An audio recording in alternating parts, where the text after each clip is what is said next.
ठीक है, स्टार्ट करते रविंद्रनाथ टैगोर। रविंद्रनाथ टैगोर है, इनको जाना जाता है पोइट के लिए, लिटरेचर के लिए, फिलोसफर है ये। एशिया के फर्स्ट नोबेल लिटरेचर, यहाँ पे ये स्पेलिंग गलत लिखा हुआ है, ठीक है ना, लिटरेचर होगा, ठीक है। उसके बाद इतना तो पता चल जाएगा ये नोबेल लिटरेचर है, ठीक है। इसके बाद ये कहाँ पे इनका बर्थ कहाँ पे हुआ था, तो कोलकाता में हुए थे, सबको जानता है। 7 मई 1861 में इनकी बर्थ हुई थी, ठीक है ना। He was the son of the Debendranath Tagore. ये दिमेंद्रनाथ टाइगर के जो बेटे थे, ठीक है। इनको जाना जाता है बर्ड ऑफ बंगाल। अगर तुमसे पूछे एग्जाम में क्वेश्चन है कि बर्ड ऑफ बंगाल किसको बोलते हैं, तो बोला आंसर होगा रविंद्रनाथ टाइगर, ठीक है। People use to call him Gurudev, इनको लोग गुरुदेव भी बोलते हैं, ठीक है। 1913 में ये फर्स्ट नॉन यूरोपियन बने जिसने रिसीव किया था नोबेल प्राइज फॉर लिटरेचर। मतलब लिटरेचर में फर्स्ट नॉन यूरोपियन, मतलब कहने का मतलब कि हम नोबेल प्राइज जो मिल रहा था ना, वो यूरोपियन को ही से मिल रहा था। ये फर्स्ट नॉन यूरोपियन बने जिनको नोबेल प्राइज मिला था लिटरेचर में 1913 में। इसके बाद रविंद्रनाथ टाइगर जो है, रविंद्रनाथ टाइगर जो है right India national anthem, India के लिए ये नेशनल एंथम लिखते हैं, जैसे जना गना मना, है ना। और बांग्लादेश का भी जो नेशनल एंथम है ना, वो रविंद्रनाथ टैगोर ही लिखे, ठीक है। जैसे कि तुम्हारा हो गया आमार सोनार बंगला, ठीक है।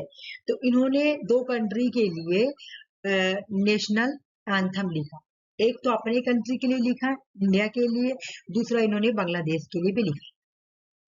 उसके बाद गीतांजलि, मैं ना तुम लोगों को कल ना ये पढ़ाऊंगे पहलगाम, ठीक है ना, पहलगाम का। तो मैं उसको इसलिए अच्छे से पढ़ा रही हूँ ना, हो सके उससे तुम्हारा ये आ जाए पेपर 1 में या पेपर 2 में। क्या बोला जाता है तुम्हारा, सीन सीन अनसीन आता है ना, तो मैं हाँ, तो मैं सोची तुम लोगों को कल वो अच्छे से पढ़ा दूंगी, मतलब कि कैसे कैसे हुआ था, क्या क्या, ठीक है। और भी रहेगा करंट अफेयर में, लेकिन वो भी रहेगा, ठीक है। गीतांजलि जो है इन्होंने लिखा था, ओके। इसके लिए इनको 1913 में नोबेल प्राइज मिला था।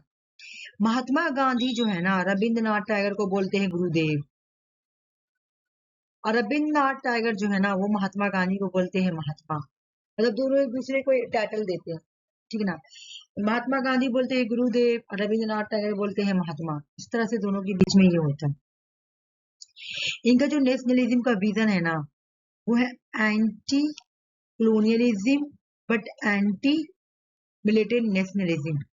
सुनो, ये जो है ना कॉलोनियलिज्म को नहीं पसंद करते थे, डोंट लाइक, नहीं पसंद करते थे किसको, कॉलोनियलिज्म को। ये मिलिटेंट नेशनलिज्म को भी नहीं पसंद करते थे। रविंद्रनाथ टैगोर नहीं पसंद करते थे। जैसे तुम देखोगी बाल गंगाधर तिलक हो गए, अरविंदो घोष हो गए, विनायक दामोदर सावरकर हो गए, ये लोग मिलिटेंट थे, तो ये इन लोगों को नहीं मानते थे, ठीक है ना।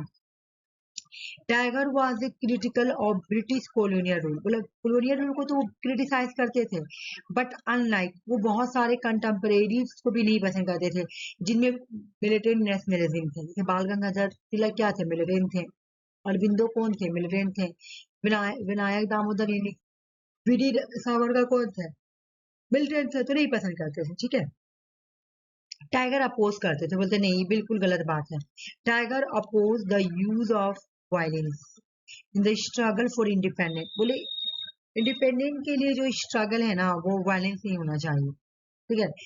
ही बिलीव दैट ट्रू लिबरेशन, ये ट्रू लिबरेशन पे बिलीव करते हैं। Could any come through the spiritual, बोले ट्रू फ्रीडम आपको कब मिलेगा, जब आप अपने स्पीच से आजाद हैं। स्पिरिचुअल, आप स्पिरिचुअल आजाद है, कहने का मतलब कि आपको स्पिरिचुअल नॉलेज मिला हुआ है, स्पिरिचुअली आप किसी चीज से जुड़े हुए हैं। इंटेलेक्चुअल अवेकिंग है, अगर आपको इंटेलेक्चुअल बहुत ज्यादा नॉलेज है तब आपको ट्रू फ्रीडम मिल जाएगा, ना कि फिजिकल कॉन्फ्लिक्ट, ठीक है। तो ये एंटी नेशनलिज्म के अगेंस्ट थे और ये मिलिटेंट के भी अगेंस्ट थे। ये बोलते थे कि ट्रू फ्रीडम वो नहीं है, लड़ाई झगड़ा करना ट्रू फ्रीडम नहीं है, बल्कि spirit, intellectual awaking, true liberation, वो सब चीजें। तो मेन अगर आपको ट्रू लिबरेशन मिल जाएगा यानी आप नेशनलिज्म, ये मैं बताऊंगी आगे। फिर ये बोलते हैं साइंटिफिक नेशनलिज्म के बारे में। टाइगर का इन्विजन था ए फॉर्म ऑफ नेशनलिज्म के बारे में कि ये बोलते हैं कि भाई नेशनलिज्म इस देखो साइंटिफिक का मतलब क्या होता है, जब सब चीज को हम ऐड कर देंगे, ठीक है। तो इन्होंने अपने नेशनलिज्म में बहुत चीज ऐड किया, इंक्लूसिव, टॉलरेंट, यूनिवर्सल। बोले नेशनलिज्म का मतलब है सबों को लेके चलना, सबों को, ठीक है। टॉलरेंट का मतलब है कि हमको चाहे कोई माइनॉरिटी हो या मेजोरिटी, हमको टॉलरेट करना। यूनिवर्सल, सबको, सबका मीनिंग एक निकलेगा अगर तुम निकालोगे। इंक्लूसिव का मतलब सबको लेकर चलना, सबको शामिल करना। टॉलरेंट का मतलब क्या, कि अगर हम सबको टॉलरेंट करें यानी हम सबको लेके चल रहे हैं, जो मेजोरिटी है उसका भी बात करें यानी सबको लेके चल रहे हैं। उसके बाद ये यूनिवर्सल के बारे में भी बात करते हैं। ये बोले ऐसा क्यों, ये बिलीव करते हैं कि इंडिया का जो कल्चर हेरिटेज है ना, had much more offer the world, ये वर्ल्ड का बहुत ही हेरिटेज कल्चर है। But also he saw India as a, क्योंकि India as a part of the universal human civilization, India एक यूनिवर्सल सिविलाइजेशन का पार्ट है, ठीक है। तो इनकी जो फिलोसफी थी ना scientific nationalism, was a rejection, वो इनकी जो नेशनलिज्म है, इनका नेशनलिज्म क्या है, साइंटिफिक नेशनलिज्म। मतलब नेशनलिज्म में सब चीज होना चाहिए, टॉलरेशन होना चाहिए, यूनिवर्सल होना चाहिए, इंक्लूसिव नहीं होना चाहिए। तो ये जो नेशनलिज्म है किस चीज को रिजेक्ट करता है, तो ये बहुत चीज को रिजेक्ट करता है। मतलब ब्लाइंड पार्टरिज्म, ब्लाइंड पार्टरिज्म का मतलब होता है कि एक्सट्रीम इसी को बोला जाता है। जैसे कि अब जैसे तुम देखी होगी पहलगांव में जो हुआ, ठीक है ना, तो पहलगांव में क्या हुआ कि कुछ टेररिस्ट आए और पूछे कौन मुस्लिम कौन हिंदू, ठीक है। तो वो जो टेररिज्म था ना, उसको हम बोलेंगे वो अपने रिलीजन्स के लिए, मतलब रिलीजन्स के लिए वो ब्लैंड था, ब्लैंड, ठीक है ना, एक्सट्रीमिस्ट था। मतलब जो एक्सट्रीमिस्ट रहेंगे, ठीक है ना, जो भी सॉरी, जो एक्सट्रीमिस्ट रहेंगे, ठीक है ना, या जो ब्लैंड पैट्रियटिज्म रहेंगे, उनको किसी और का रिलीजियस या किसी और का थॉट अच्छा लगेगा ही नहीं, सिर्फ अपना लगेगा, ठीक है। तो ये बोलेंगे देखो नेशनलिज्म ठीक है लेकिन ब्लैंड पैट्रियटिज्म ये चीज अच्छा नहीं है। और वो कॉलोनियल रूल को भी पसंद नहीं करते थे, वो कॉलोनियल ऑपरेशंस को भी पसंद नहीं करते। टाइगर सॉट टू हार्मोनाइज, वो बोलते थे हार्मोनाइज होना चाहिए, नेशनल प्राइड यही है, यूनिवर्सल ह्यूमनिज्म होना चाहिए, ठीक है। हाँ, देखो जैसे मिलिटेंट के अगेंस्ट वो क्यों थे, क्योंकि मिलिटेंट क्या करते थे, जैसे ब्रिटिश लोग से रिवोल्यूशन करते, मारधार करते तो लड़ाई होता। तो इनका कहना था कि अगर हम लड़ाई वड़ाई करेंगे तो हमको तो ब्रिटिश से लड़ना, कोलोनिया से लड़ना, हमको आम कॉमन पीपल को, मतलब ब्रिटिश के जो लोग हैं, जो आम यहाँ पे तो आके आम लोग भी रहते थे यहाँ इंडिया में ब्रिटिश के साथ, मतलब पूरा ब्रिटिश ही आके यहाँ पे रहता था इंडिया में। तो उनका कहने का मतलब हमको ब्रिटिश से लड़ना, तो हमको उनसे आजादी चाहिए, हमको दूसरे लोगों को नुकसान, जैसे बम धमाका कर दिए, तो बम धमाका में बहुत सारे ऐसे भी लोग चले गए जो कि चले जाते हैं जिनका कोई कसूर भी नहीं होता है ना। तो इसलिए वो बोलते हैं कि नहीं, हम लोगों को ना यूनिवर्सल ह्यूमनिज्म रखना चाहिए। यूनिवर्सल ह्यूमनिज्म मतलब दुनिया में जितने भी इंसान है ना, सब में जान है, सबको इंपॉर्टेंट देना है।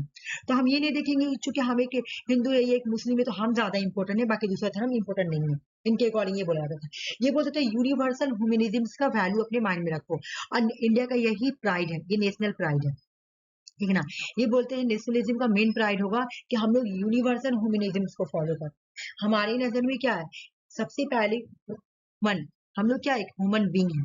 देखो अगर तुम अगर बहुत ज्यादा जो इंटेलेक्चुअल लोग होते हैं उनके नजर में सबसे पहले यही बात आता है, सबसे पहले इंसान ह्यूमन बींग है, उसके बाद उसका अपना पर्सनल लाइफ आता है। पर्सनल लाइफ का मतलब उसका कोई जो भी रिलीजियस को फॉलो करना करो कोई बात नहीं है।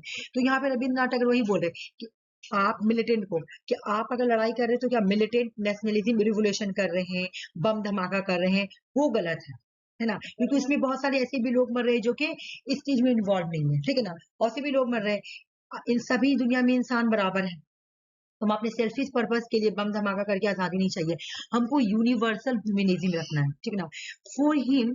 और यही ट्रू नेशन है, ठीक है, यही ट्रू नेशन है। was one of the recognize its diversity, celebrate culture, social, intellectual contribution of our people। बोले हम नेशनलिज्म का मतलब है साइंटिफिक नेशनलिज्म। साइंटिफिक नेशनलिज्म में इन्होंने क्या क्या बोला, इंक्लूसिव होना चाहिए, टॉलरेशन होना चाहिए, यूनिवर्सल होना चाहिए, यूनिवर्सल ह्यूमनिज्म होना चाहिए, डाइवर्सिटी होनी चाहिए, कल्चर होना चाहिए, सोशल होना चाहिए, सभी लोगों, देखो ऊपर देखो, इंक्लूसिव, टॉलरेशन, यूनिवर्सल। इसका मतलब क्या हो रहा है? सभी को लेके चलना।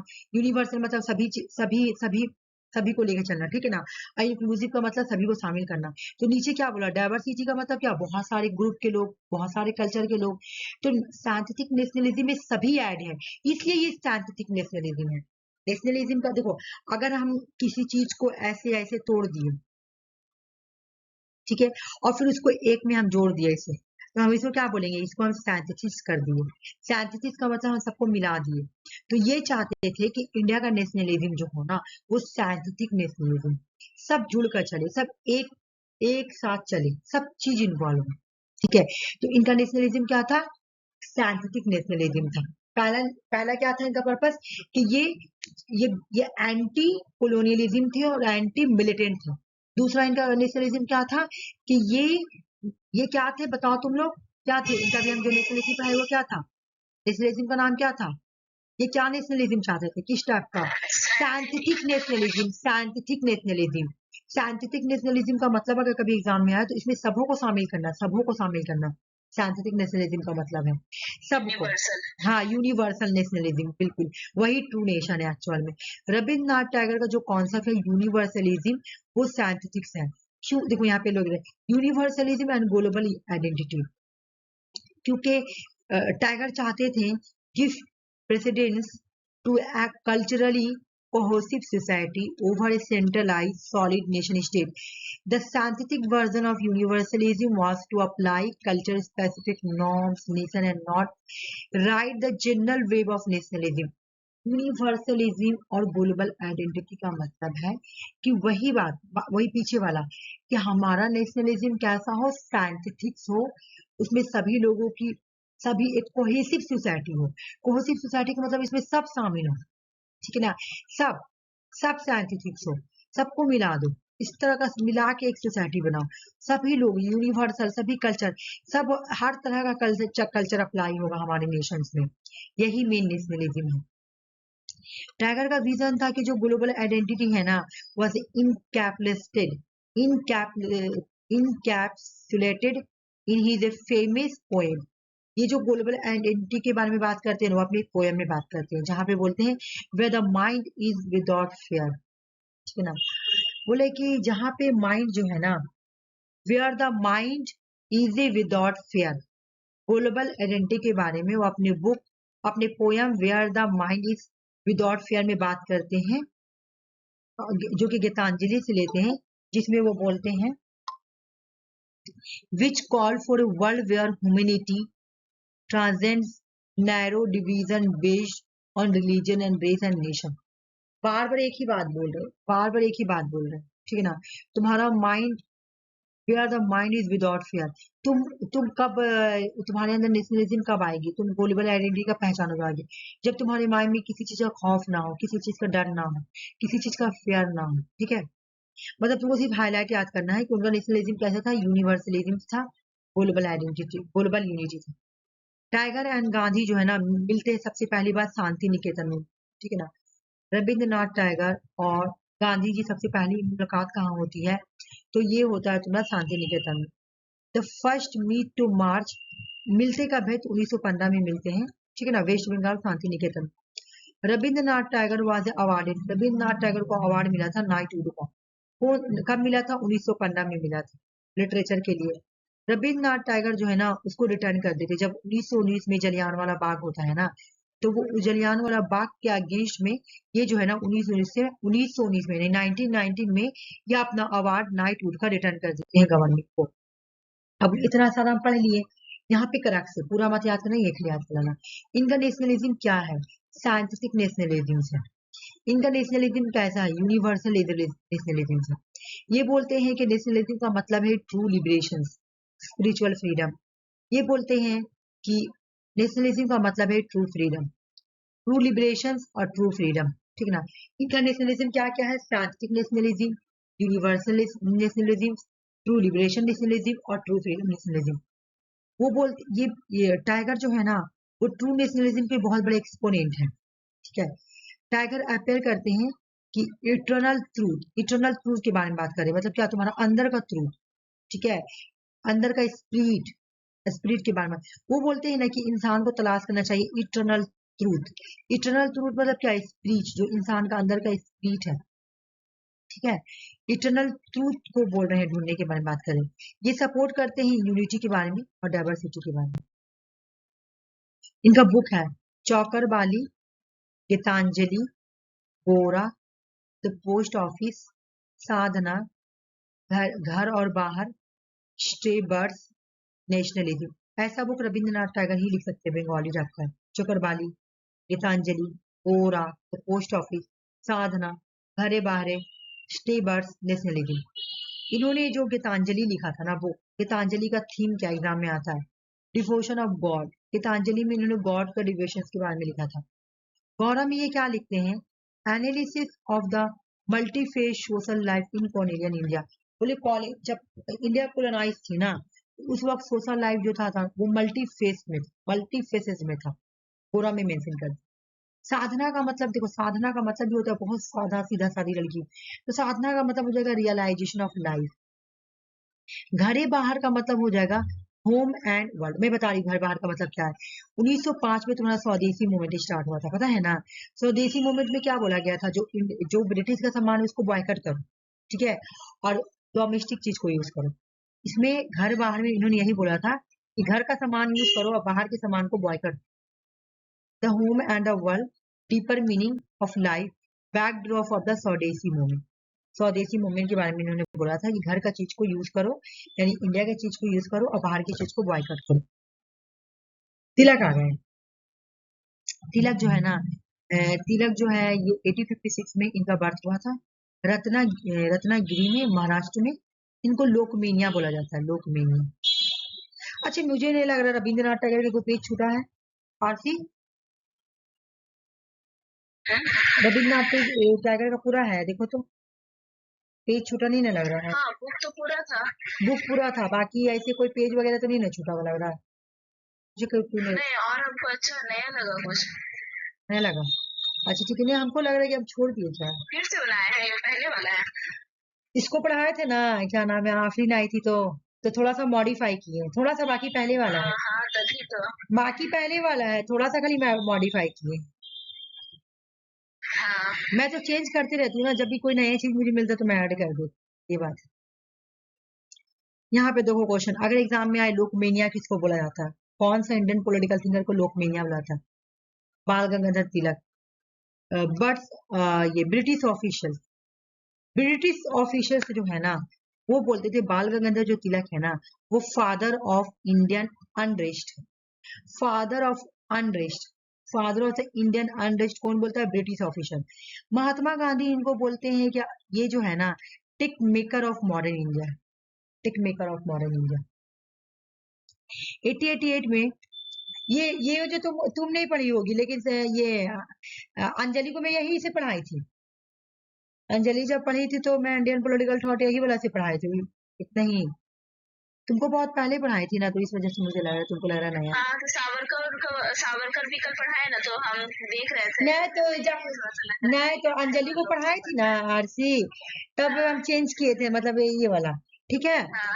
बाकी मैं आफरीन को पढ़ाई थी तो मैं तो शादी में थी और वहीं से क्लास नहीं, तो आने के बाद कराई थी, तो मुझे टाइम मिला नहीं थे बहुत से, जैसे तब थक वक कराए थे और दूसरे दिन से मुझे क्लास कराना था, तो मेरे पास बना हुआ तो वहीं से पढ़ाई थी।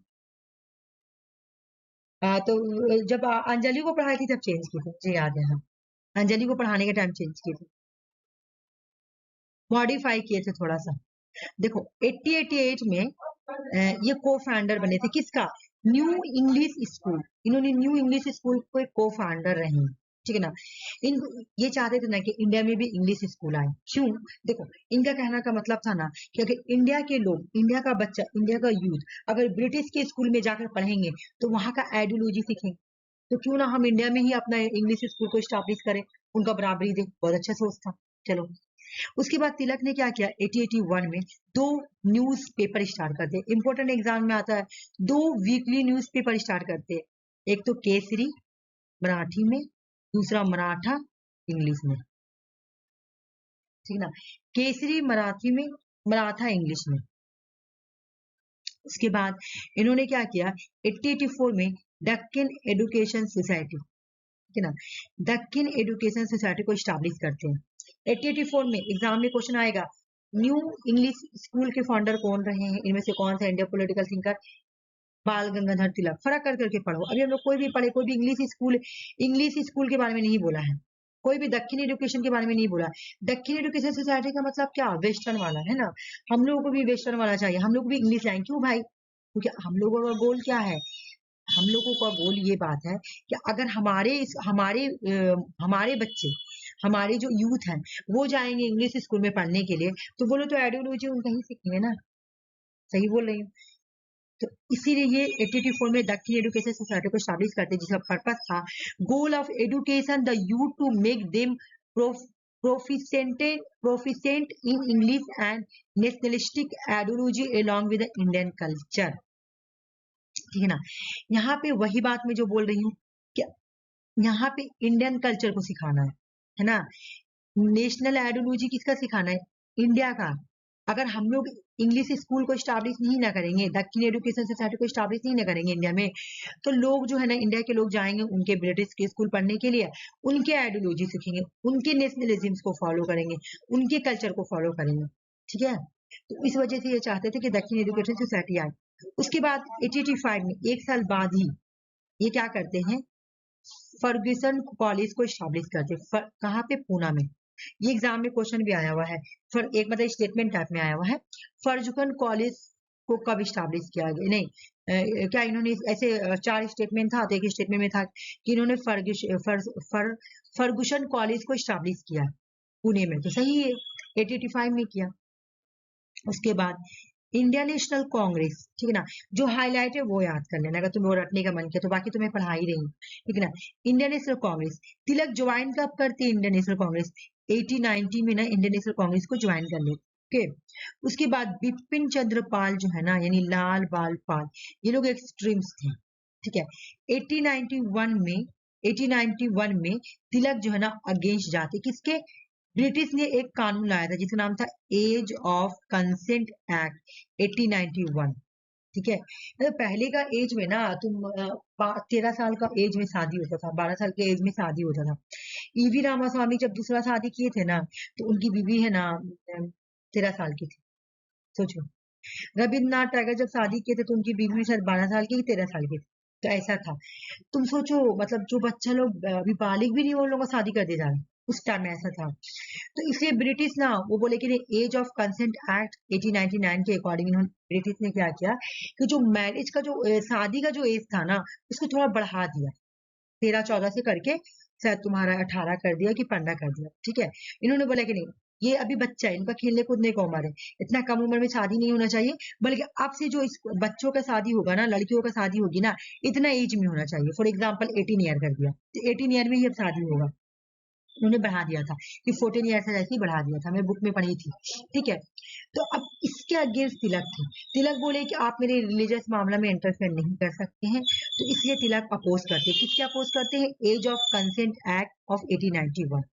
इसके अकॉर्डिंग लड़कियों का शादी का एज को थोड़ा बढ़ा दिया। अब यहाँ पे देखो, बाल गंगाधर तिलक 2 फेस्टिवल स्टार्ट करते हैं, एक का नाम था गणपति फेस्टिवल, दूसरा का नाम था शिवाजी फेस्टिवल। बाल गंगाधर तिलक बोलते हैं ये इसलिए करवाते हैं, मतलब इसको गणेश चतुर्थी, मेरे प्रोनाउंसिएशन नहीं हो पा रहा, मैं इसको बोलती हूँ चतुर गणेश चतुर, बोलो ना तुम लोग, शायद मुझे आ जाए। चतुर्थी, मुझे नहीं आ रहा, मेरे प्रोनाउंसिएशन नहीं आ रहा। ठीक है, मैं ऐसी पार कर रही हूँ, ठीक है ना। कभी कभी पता है क्या होता है, मैं पढ़ाते पढ़ाते इतना ज्यादा ये हो जा रही हूँ ना, हाँ, पढ़ाते पढ़ाते मेरा भी ऐसा हो गया, एक तो मेरा हलक बहुत दर्द कर रहा है, तुम लोगों को पढ़ा रही हूँ, उसके बाद अदर क्लास भी मतलब थोड़ा सा स्टार्ट कर दी हूँ, तो उधर भी तुम ध्यान देना, मैं दिमाग पागल, तुम लोग का 2 क्लास हो जा रहा है। निकल गया है, नहीं अभी नहीं आया है, कौन बोला एडमिट कार्ड आया है, इसीलिए तो सब बोल रहे कि कहीं ना एग्जाम दम बिल्कुल हम बोल देंगे। अरे वैसे तुम लोगों को तीनों को मैं बोल दे रही हूँ, किसी का भी आएगा ग्रुप में, पता चला ग्रुप में मैसेज कर देना, ठीक है। अभी नहीं आया है, अभी जो तुम्हारा जो सिटी का नाम आता वो नहीं आया है, पहले सिटी हाँ लोग का शायद आया है। आ गया है। ओ आ गया है सिटी वाला। नहीं आया, हम लोग का नहीं नहीं कल तक देखे थे ना तो बोला कि नहीं आया है। आज आया है। इसका एग्जाम स्टार्टिंग में उन लोग का शायद आ गया है, क्योंकि आज मैसेज नहीं आज आज जानती हूँ क्या हुआ, देखो आज क्या हुआ मेरा अर्चना का तो एक ही जगह पड़ता है। तो इससे सुषमा का अलग पड़ेगा, सुषमा अलग स्टेट में है। हाँ तुम लोग दोनों को एक जगह पड़ेगा। मेरा दुर्गापुर पड़ता है। तुम लोग का हो सके तो डिजिटल आईजोन में पड़े। हम लोग का सुषमा बहुत एकदम यही देता है, एकदम पास में ही दे देता है डिजिटल हम लोग आईजोन। को रानीगंज। रानीगंज नहीं नहीं, यहाँ पे डिजिटल सेट था। यहाँ पे देगा तुमको डिजिटल। रानीगंज था ना। तो वो तो सेट का था ना, यहाँ पे तुम लोगों को ये तो ऑनलाइन होता है ना एग्जाम, तो ये हो सके डिजिटल आईजोन में दे तुम लोगों को। यहीं पे है, मार्केट के पास ही है वो तो, मतलब उधर अपर चेलीडंगर की साइड तरफ। नहीं मैं बता रही हूँ तो ना। हम लोग का तो दुर्गापुर देगा। एक्चुअल में पता है आज क्या हुआ, आज मेरी आपी की बेटी कल मुझे कॉल की, तो मेरे को बोली ना मेरा फॉर्म भर दीजिए एनडीए का। तो हम बोले कि ठीक है हम फॉर्म भर देंगे। तो हमको नहीं पता था कि उसको सब साइबर कैफे लोग मना कर दिए थे कि हम नहीं भरेंगे। हम बोले ठीक है तुम लेकर आना, हम भर देंगे। वो आ गई। अब तुम यकीन नहीं करोगे सुषमा, हम जब तुमको मैसेज किया ना उस टाइम में हम फॉर्म ही भरे थे। इतना लेंदी फॉर्म था ना, मुझे क्लास भी करवाना है, मुझे नमाज किताब भी करना है, घर का भी काम है, और मैं एक मॉर्निंग में जो बैठ के सब फॉर्म भरी। इतना लेंदी फॉर्म था ना, मैं क्या बताऊं, बाप रे बाप। पता है सिग्नेचर फोटो इतना केयरफुली, एक पॉइंट देना, एक पॉइंट दो, ये दो, मतलब मैं ऐसा फॉर्म कभी नहीं भरी हूँ। एक सुबह से लेके जो मैं फॉर्म भरी हूँ ना, अभी मेरा फॉर्म 6:30 बजे कंप्लीट हुआ है, मगरिब के अजान के। इसीलिए मना कर दिया था वो लोग। हाँ इसलिए वो लोग मना कर दिया। हम बोले हमको नहीं पता था कि ते इतना बदमाशी करके मेरे को फंसाएगी। रात में मुझसे ना पूरा कॉल वगैरह ले ली कि प्लीज भर दीजिए ना आंटी, प्लीज भर दीजिए। अच्छा ठीक है आओ हम भर देंगे। हाँ, बरनपुर से आई भरवाने के लिए, सोच लो। बरनपुर तो दूर है यहाँ से, उतना दूर से आई भराने के लिए। हमने ठीक है भर देते हैं, उतना दूर से आई है। हमको क्या पता है इतना लेन दिया, तब मेरा दिमाग खराब हो गया। इतना प्रोसेस था ना, इतना प्रोसेस था ना। अब भरती जा रहे हैं आ रहा, फिर भरती जा रहे हैं आ रहा, भरती जा। अब सिग्नेचर में पता है क्या, पहले इन देना था, उसका नाम है नसरत तबस्सुम, तो पहले इन दो फिर तबस्सुम दो, हो गया। फिर बोले नहीं तुम ना ब्लैक व्हाइट पेपर में, फिर व्हाइट पेपर में करो। करते करते सोचो तुम मॉर्निंग से लेके सिर्फ क्लास करने के लिए ब्रेक लिए तुमसे, और थोड़ा सा बीच में खाना खाएं, क्लास कराए, ब्रेक लिया, उसके बाद फिर बैठ गए कराने के लिए। इसलिए और मेरा दिमाग है। हम लोग का फॉर्म बहुत इजी आता है, नीट का फॉर्म बहुत इजी आता है यही। हाँ वो फौरन भर आ जाता है। हाँ इंडिया का फॉर्म बहुत हार्ड, बाप रे बाप। लड़की लोग का पैसा नहीं लगता ना भरने का, यूपीएससी के थ्रू एग्जाम होता है ये वाला। मेरा भाई भी भर रहा था, उसका भी साइबर वाला मना कर दिया। मतलब आज लास्ट डेट था, हम खुद भरा है ना, खुद ही भरना में फायदा है। उसको सब मना कर दे रहा, बहुत ये है। क्या तुम्हारा भाई साइंस लेके पढ़ा है? साइंस। हाँ हाँ हाँ वही, वो भी तो ऐसी मेरी भी आपी की बेटी जो है ना वो भी साइंस ही है इस साल। हाँ लेकिन ना, लेकिन अब से तुम्हारा आर्ट्स वाला भी निकल गया है, अब से आर्ट्स वाला भी निकल गया। हाँ हम लोग के टाइम में नहीं था। बहुत ज्यादा स्ट्रॉन्ग रहता है हाँ हाँ नहीं पता है क्या कि ये ना मेरी आपी की बेटी जो है ना वो ना इंग्लिश मीडियम से पढ़ती है, जैसे क्रिश्चियन से पढ़ी इंग्लिश मीडियम, तो इंग्लिश मीडियम की स्टूडेंट है। तो यहाँ इंडिया में इंग्लिश स्ट्रांग होना चाहिए पहली बात। और एक इंग्लिश स्ट्रांग होना चाहिए, अगर कोई हिंदी मीडियम तो उसका हिंदी स्ट्रांग होना चाहिए। तो ये तो हो गया, क्राइटेरिया फुलफिल होना चाहिए। और तीसरा क्या कि साइंस, साइंस से बिलोंग करना चाहिए, क्योंकि ये यूपीएससी के थ्रू होता है। तुम्हारा इंडिया निकालने के बाद तुमको ना पढ़ने के लिए फिर गवर्नमेंट भेजता है, मतलब अगर तुम्हारा इंडिया क्वालिफाई हो गया उसके बाद तुमको, तुम उतना हाई लेवल ऑफिसर, इंडिया से जो ऑफिसर बनता है ना वो बोला जाता है कि इंडिया का बड़ा बड़ा ऑफिसर बनता है। जैसे एयरफोर्स का जो बड़ा बड़ा ऑफिसर, जो स्टार वाला ऑफिसर रहता है ना, वो लोग इंडिया के थ्रू जाता है। जो तुम्हारा एयरफोर्स में या नेवी में, या तुम्हारा हो गया इंडियन आर्मी में, वो लोग जो तुम बहुत बड़ा बड़ा स्टार लगा रहेगा, ढेर सारा देखना उन लोगों का बहुत सारा मेडल वगैरह लगा रहेगा, वो लोग इंडिया के थ्रू जाता है, क्योंकि इंडिया यूपीएससी करवाता है। तो इंडिया को यूपीएससी भी बोलते हैं। और हम लोगों को ना इतना नॉलेज भी नहीं था पहले, समझिए। अब ना इतना नॉलेज हो गया, तो हम लोगों को नॉलेज तो हम लोगों को बता दे, लेकिन हम लोगों को बताने वाला कोई नहीं था। मेरी बड़ी आपी तो लगी मेरी बड़ी आपी को कुछ नहीं समझ में आता था। नॉलेज नहीं था हमको। नहीं मेरी बड़ी आपी बीए की थी हिस्ट्री ऑनर, समझी।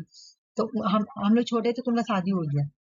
लेकिन पता है क्या, फिर भी पता हम लोग कभी कुछ पूछते थे ना, बता ही नहीं पाती थी, लगता था कि कोई को बोली भी कि पता नहीं आप, हम लोग आपा बोलते थे पता नहीं आप क्या दे के पढ़े। और अभी मेरे आप ही के बेटी लोग और हम लोग सब चीज बताएंगे, ऐसे करो ऐसे करो ऐसे करो, ये फॉर्म भरो वो फॉर्म भरो, सब चीज करवाएंगे उन लोगों को।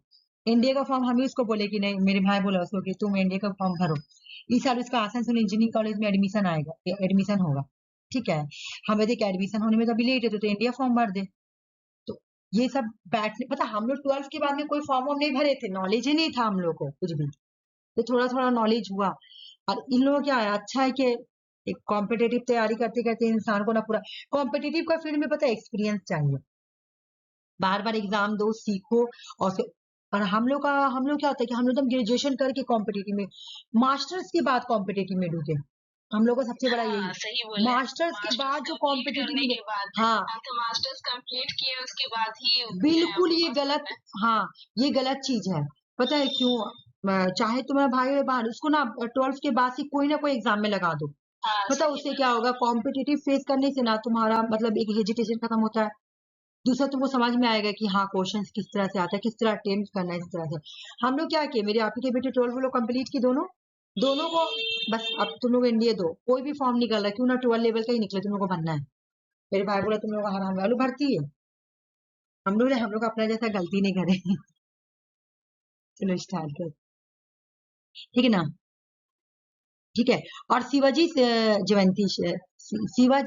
जयंती जो है ना वो स्टार्ट करते हैं, ठीक है। कहाँ पे स्टार्ट करते हैं, तो महाराष्ट्र में। क्यों करते हैं स्टार्ट में बता रही हूँ, देखो बोले कि इनका जो स्ट्रैटेजी था ना वो इंस्पायर करना था, sense of nationalism, pride, unity among Indian particular Maharashtra youth. वो महाराष्ट्र में जो यूथ लोग थे, यूथ मतलब क्या, वही जो नौजवान लड़के थे, उनके दिल में इंडिया के लिए नेशनलिज्म जगाना था, इंडिया के लिए प्राइड जगाना था, इंडिया के लिए यूनिटी जगाना था, ठीक है।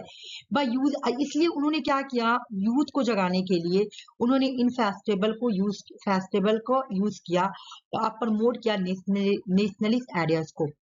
तिलक जो है ना वो एक अच्छा इसमें बताओ तो यूथ का मतलब क्या होगा, क्या यूथ में सिर्फ खाली मेल आएगा, बताओ तो। यूथ में नहीं, मैन और वुमेन दोनों आएंगे, यूथ का मतलब दोनों, ठीक है। हाँ, हम लोग अब किसी को बोले कि यूथ आज का जनरेशन, तो हम लोग ये तो फर्क नहीं ना करे, दोनों आएंगे यूथ में, ठीक है। इसी क्वेश्चन आया हुआ, इसलिए बोल रही हूँ मैं। Tilak play crucial role the emerging the freedom struggle, making them not just the religious and culture event. बोले देखो भाई ये जो इवेंट हो रहा है ये कोई कल्चर या रिलीजियस इवेंट के लिए में नहीं, बल्कि लोगों के अंदर एक नेशनलिज्म की फीलिंग लाने के लिए, है ना, एक प्राइड लाने के लिए, यूनिटी लाने के लिए। क्योंकि देखना अक्सर जब फेस्टिवल होता है तो लोग यूनाइट हो जाते हैं, बोलते नहीं नहीं फेस्टिवल है, फेस्टिवल में किसी से लड़ाई नहीं करना चाहिए, चाहे जो भी धर्म में हो, फेस्टिवल को बहुत ज्यादा इंपॉर्टेंट दिया जाता है, बहुत अलग एक अलग फीलिंग होता है इंसान का, है ना। तो वो बट सिग्निफिकेशन पॉलिटिकल टूल, लेकिन इसका जो सिग्निफिकेशन है वो पॉलिटिकल टूल है। क्यों? क्योंकि ये जो मेरा गणेश चतुर्थी, और देखो अभी ठीक बोल रही हूँ, चतुर्थी, ठीक है ना, और शिवाजी जयंती, ये जो दोनों फेस्टिवल लाने का पर्पस था, पॉलिटिकल पर्पस है। क्यों भाई? क्योंकि देखो हमको क्या करना है, ब्रिटिश के अगेंस्ट रेजिस्टेंस करना है। तो हम कैसे करेंगे, जब हम यूथ को इंस्पायर करेंगे, यूथ के अंदर नेशनलिज्म लाएंगे, तब तो यूथ ब्रिटिश के अगेंस्ट रेजिस्टेंस करेंगे और ब्रिटिश को इंडिया से भगाएंगे।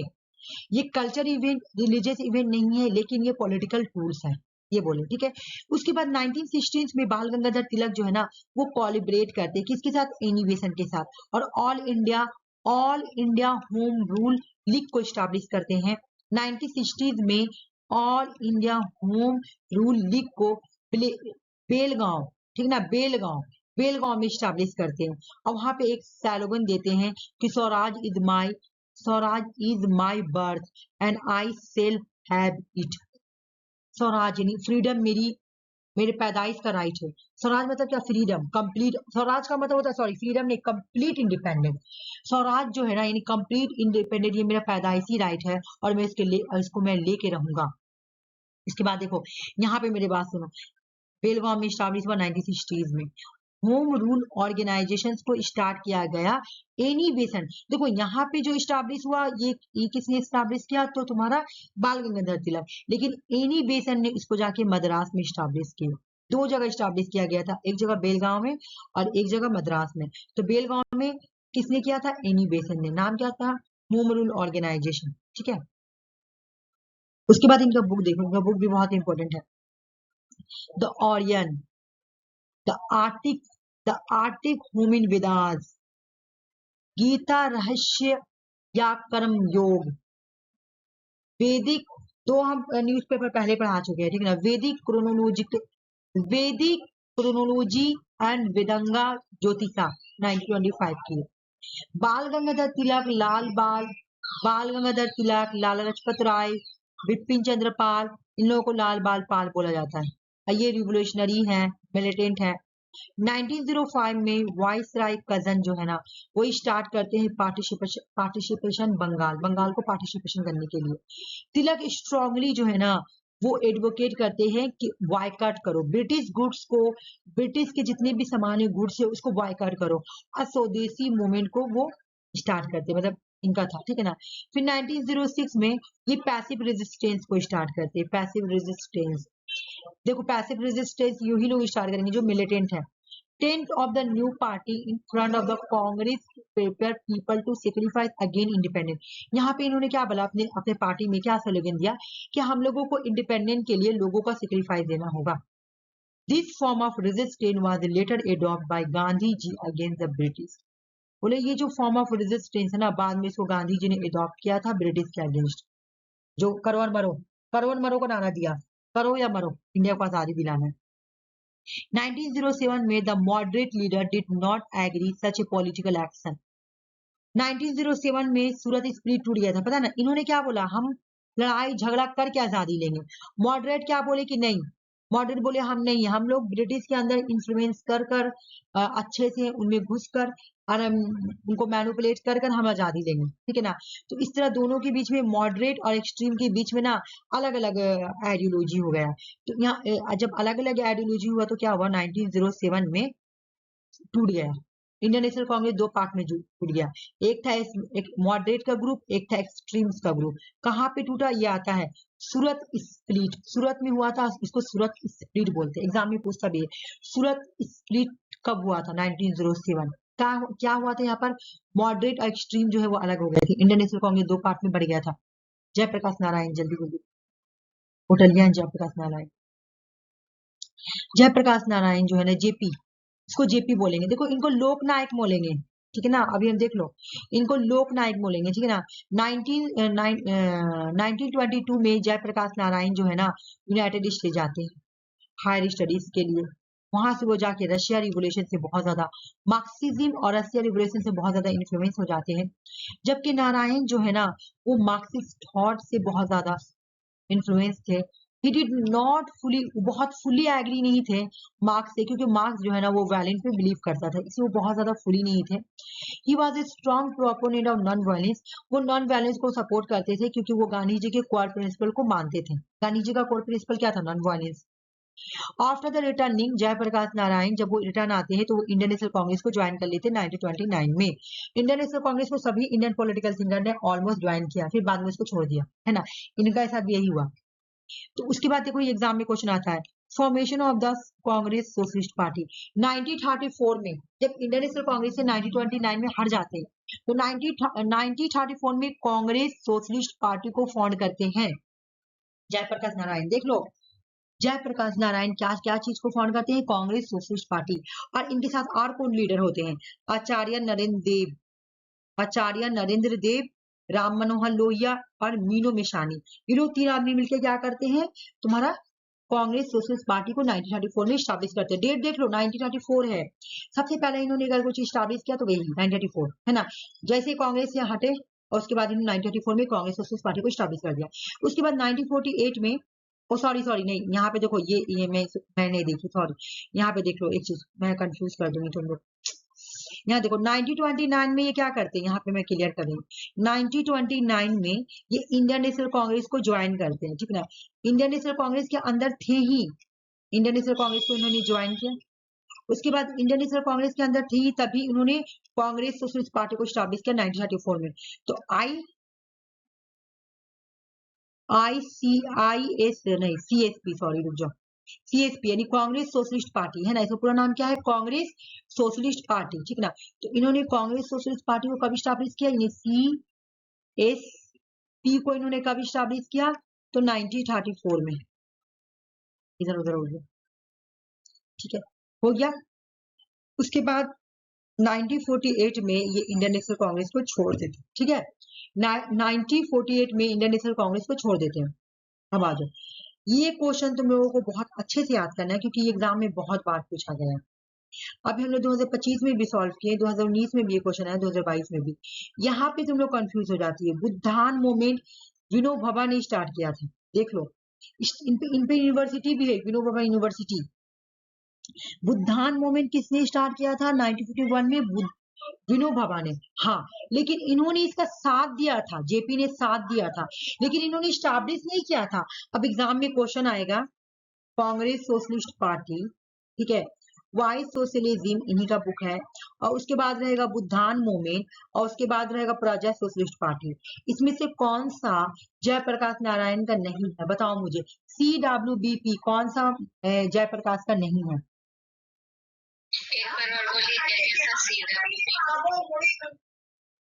मैं बता रही हूँ।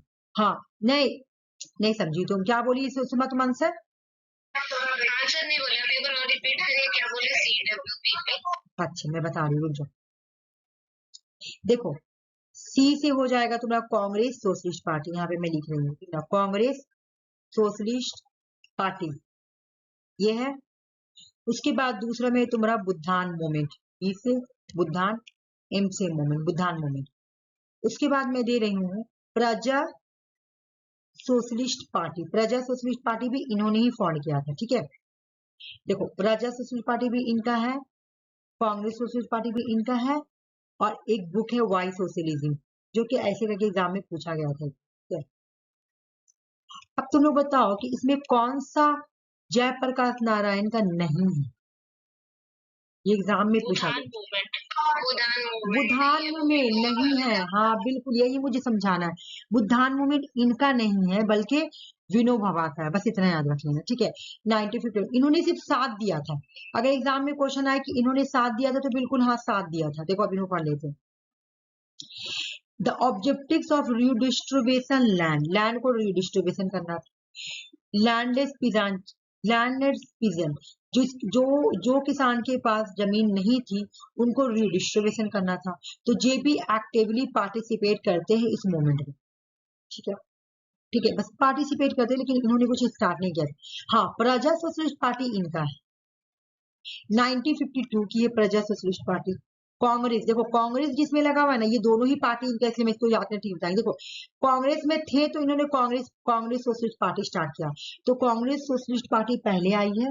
अब कांग्रेस से निकलने के बाद इन्होंने प्रजा सोशलिस्ट पार्टी लाया।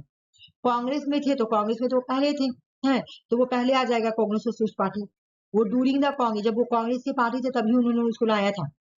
लेकिन ये 1952 की है, प्रजा सोशलिस्ट पार्टी 1952 की है।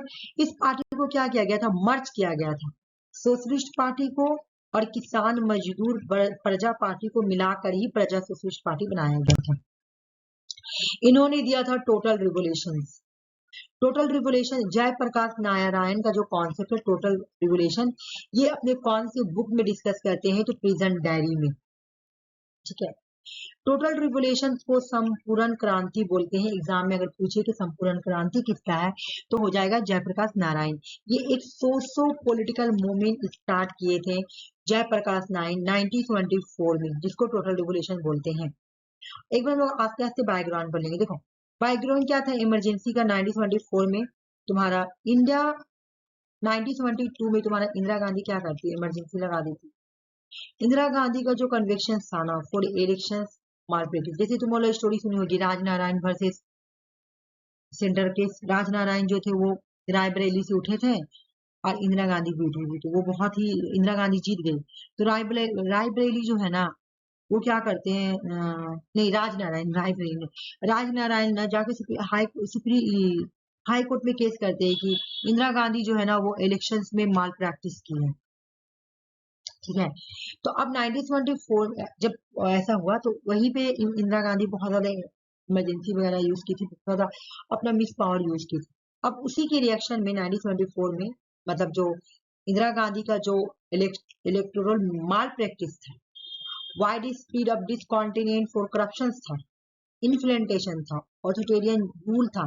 जेपी ने इसी को टोटल रेगुलेशन कहा। जेपी ने बोला कि इंदिरा गांधी ने अपना इलेक्शंस में माल प्रैक्टिस किया, वही वही वाला राजनारायण वाला बात पे उन्होंने बोला। उसके बाद जेपी ने बोला कि इंदिरा गांधी जो है ना वो करप्शन कर, इसकी वजह से इन्फ्लेंटेशन फैल रहा है, अनएम्प्लॉयमेंट फैल रहा है। तो इंडिया का जो डेमोक्रेसी वो खत्म हो गया, बल्कि वो जो डेमोक्रेसी है ना वो ऑथोरिटेरियन रूल में चला गया है। इसलिए हम लोगों को टोटल चेंज करना पड़ेगा, हम लोगों को टोटल चेंज करना पड़ेगा, पूरा सोशल पॉलिटिकल इकोनॉमिक सब चेंज करना पड़ेगा।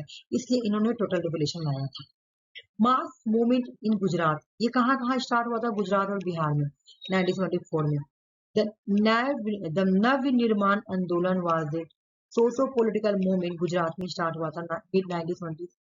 दिस वाज ए मतलब इसी का नव निर्माण आंदोलन बोला जाता है, इसी का एक पार्ट स्टार्ट हुआ था गुजरात में 1970s में। ये 1970s में स्टार्ट हुआ था, ठीक है ना, जब इंदिरा गांधी इमरजेंसी नहीं यूज की थी, और उसी को फिर मर्ज करके टोटल रिवोल्यूशन, ठीक है ना। मतलब टोटल रिवोल्यूशन का प्रीक्यूशर कौन है? तुम्हारा नव निर्माण आंदोलन। पहले 1970s में इन्होंने नव निर्माण आंदोलन स्टार्ट किया था, लेकिन जब तुम्हारा इमरजेंसी वगैरह लगा तब इन्होंने टोटल रिवोल्यूशन स्टार्ट कर दिया कि अब तो हम लोग को हर चीज को चेंज करना है, ठीक है। तो बिहार में जेपी ने ये मूवमेंट स्टार्ट किया था। टोटल रिवोल्यूशन क्या है? देखो इन्होंने क्या बोला था टोटल रिवोल्यूशन में, बहुत एग्जाम में आता है क्वेश्चन, ठीक है ना।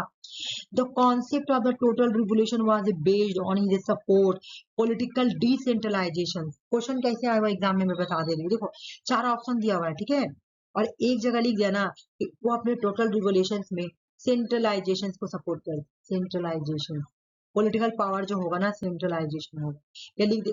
अब तुमको पता है मैं क्या पढ़ा रही हूँ कि जेपी सपोर्ट करते हैं कि इंडिया में पॉलिटिकल डिसेंट्रलाइजेशन होना चाहिए, इकोनॉमिक डिसेंट्रलाइजेशन होना चाहिए, पावर जो है वो ग्रास रूट से आना चाहिए और इकोनॉमिक भी ग्रास रूट से आना चाहिए, ठीक है। अब क्वेश्चन में तुमको क्या करेगा, सेंटेंस में दे देगा सेंट्रलाइजेशन, जबकि हम क्या पढ़ा है तुम लोग को, डिसेंट्रलाइजेशन, याद रखना, ठीक है। ऐसा क्वेश्चन आया हुआ है कि पॉलिटिकल सेंट्रलाइजेशन नहीं, ये पॉलिटिकल डिसेंट्रलाइजेशन की बात करते हैं और ये इकोनॉमिक डिसेंट्रलाइजेशन को सपोर्ट करते हैं, ताकि अगर पॉलिटिकल डिसेंट्रलाइजेशन होगा, इकोनॉमिक डिसेंट्रलाइजेशन होगा तो इंडिया की पॉवर्टी खत्म हो जाएगी, कास्ट डिस्क्रिमिनेशन खत्म हो जाएगा, इनइक्वालिटी जो है वो भी खत्म हो जाएगी। उसके बाद इन्होंने बोला एक call for moral spiritual awaking among the Indian leader and citizen. और इससे क्या होगा कि इंडिया की जो सिटीजन है ना उसके अंदर एक स्पिरिचुअल और मोरल अवेकिंग आ जाएगी। उसके बाद इन्होंने क्या बोला कि जो मेरा टोटल रिवोल्यूशन है ना उसमें जो मैं डिमांड कर रहा हूँ, पहले तो उन्होंने क्या डिमांड किया, democratic decentralization, political decentralization, economic decentralization, ठीक है। अब इन्होंने इसमें किसमें ट्रांसफर करने के लिए बात बोला, किसको चेंज करने के लिए बोला, वो तो हो गया कि डेमोक्रेटिक डिसेंट्रलाइजेशन चाहिए, गरीबी को हटाना, ये सब बात। अब इन्होंने बोला हम लोगों को डेमोक्रेसी को खत्म करके पार्टी लेस डेमोक्रेसी लाना है, जहां पे कोई भी पॉलिटिक्स वगैरह नहीं है। सर्वोदया को स्टार्ट करना है, गांधी जी। सर्वोदया किसने स्टार्ट किया था? सर्वोदया गांधी जी का है, लेकिन इन्होंने गांधी जी का वर्ड को सर्वोदया को यूज किया था। इन्होंने पार्लियामेंट्री डेमोक्रेसी को रिजेक्ट किया। सर्वोदया का मतलब क्या है? देखो द टर्म सर्वोदा ट्रांसलेटेड, इसका मतलब क्या होगा, वेलफेयर ऑफ द ऑल, सभी लोगों का वेलफेयर करना, सभी लोगों का प्रोग्रेस करना, तुम्हारा सर्वोदया का मतलब होता है। First coin by the Gandhi ji, इसको गांधी जी ने यूज किया था, लेकिन जेपी नारायण ने इसको अडॉप्ट किया और एक्सप्लेन किया इन द पॉलिटिकल अपने पॉलिटिकल फिलोसफी में। JP sovereignty was not just about economic property, बोले अगर किसी को सॉवरेनिटी सर्वोदया करना है हमको, है ना, सर्वोदया मतलब सबको भलाई करना, सर्वोदया का मतलब क्या होता है, सबका भलाई करना, सबका वेलफेयर करना।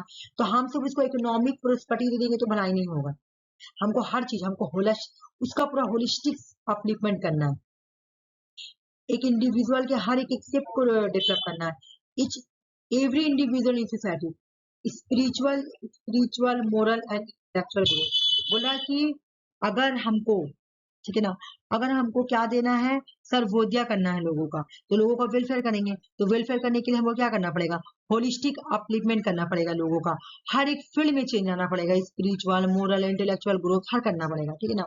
अब इसके करने के लिए इन्होंने बोला नॉन वॉयलेंस यूज होगा, इन्होंने मोरल अपलिफ्टमेंट के बारे में बात की, इन्होंने पार्टी डेमोक्रेसी, पार्टिसिपेटरी डेमोक्रेसी होगा लेकिन डिसेंट्रलाइजेशन वाला, है ना।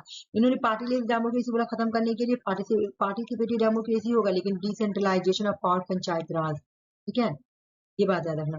इनकी बुक का नाम देखो, why socialism, a plea for reconstruction of Indian polity, 1959 की बुक है। Communitarian society and panchayat raj 1920 की है। रीजन डेयरी 1927 की है। टू वार्ड्स टोटल रिवोल्यूशन 1928 की है। इनको भारत रत्न अवार्ड 1999 में मिला था। 1965 में इनको मैक्सेस अवार्ड मिला था।